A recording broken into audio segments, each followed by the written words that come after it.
Want to stop people from saving your snaps on Snapchat?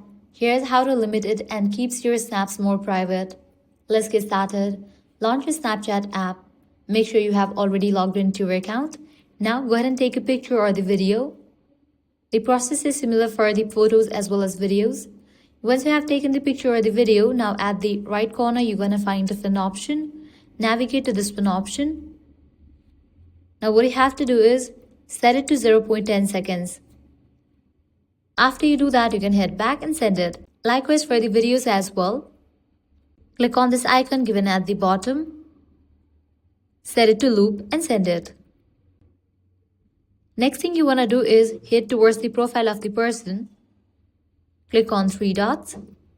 Click on the option chat and notification settings. Now click on the option delete chats. Select the option after viewing. With these customization, people won't be able to save your snap. So this way you can stop someone from saving your snaps on Snapchat. If this guide helped you out, don't forget to like, share and subscribe.